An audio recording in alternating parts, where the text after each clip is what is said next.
Michael Kempa is an associate professor of criminology at the University of Ottawa. He's with me now. Professor, good of you to take the time to talk with me tonight. I appreciate it. What do you think the nation's capital is in for this weekend?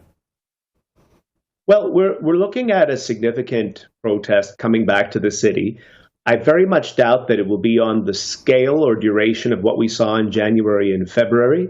That was very much what we would look at as almost like a lightning in a bottle situation, where we've seen these types of protests. People have been trying to organize them for several years now, and it was only when they had a real opportunity with a lot of public rage around COVID vaccine mandate issues and frustration with what people saw as government overreach that their movement took off in ways that I don't even think they expected it, the organizers. Right. This time around, most of the mandates have been lifted.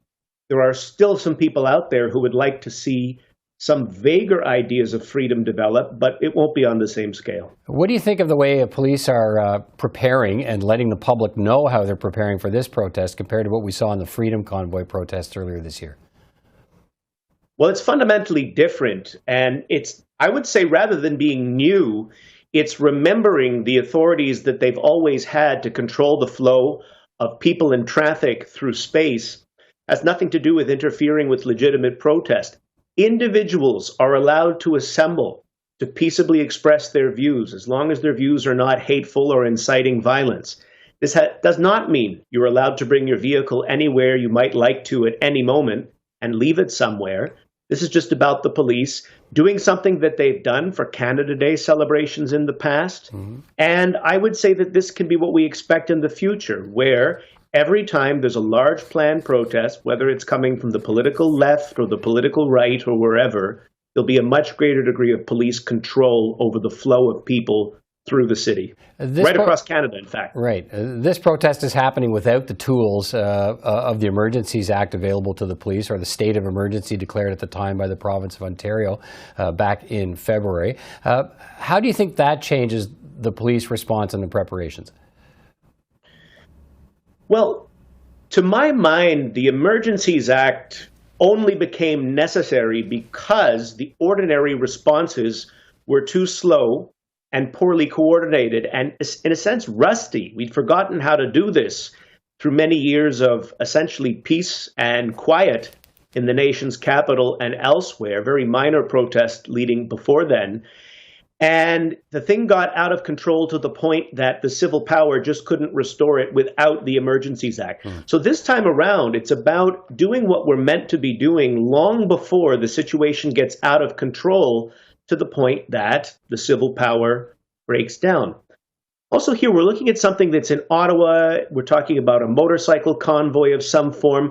We don't have a rolling thing across Canada at the moment that's also blocking national borders into the United States, critical trade routes, allegations of and discovery, in fact, of weapons, such as they were in Coutts, Alberta. It's just not on the same magnitude or nature at this time. Let me ask you about one of the things we saw in February. Freedom Convoy protests. Protesters ended up occupying the downtown core, taking over streets and neighborhoods. It became a real challenge to try to push them out. Is there any way to stop that from happening again if motorcyclists or others decide they're going to camp out and try and repeat what happened here in February? Yes. Number one, the police are going to have the personnel power that they need to immediately enforce ordinary city bylaws. So you heard the interim chief of police, Steve Bell, for example, said there will not be one barbecue set up in the streets, which I thought was sort of a nice little image of what he has in mind. There's ordinary bylaws that prevent people from having open fires, open alcohol, disruptive forms of not just banners, but things that could be turned into weapons, like long pieces of wood and so forth. So these things can just be enforced if they've got the numbers, which they do. There's 800 additional police officers already sworn in, ready to go from the RCMP to the Ottawa Police Service. All right, let's finish on this. This week, the federal government announced a public inquiry into the use of the Emergencies Act, as it's required to do by law, based on the order in council, the terms of reference for the judge leading the inquiry.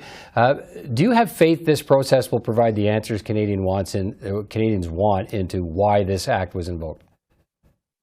Canadians will get the answers that they are able to drum out of the government. What I mean by that is governments always hold back some information. They'll claim the national interest, cabinet confidences, and so forth. The national interest doesn't have like a tidy definition in the dictionary. It's whatever people say it is. So if the public demands that the government release everything that is not part of either an ongoing investigation or a legitimate terrorism concern, then that is hopefully what the public will get. But if we don't ask for it repeatedly and with quite organized messaging, you're very unlikely to get it. Governments hate giving up that kind of information. All right, Professor Kempa, great to talk to you tonight. Thanks for your time. Take care. Thank you indeed.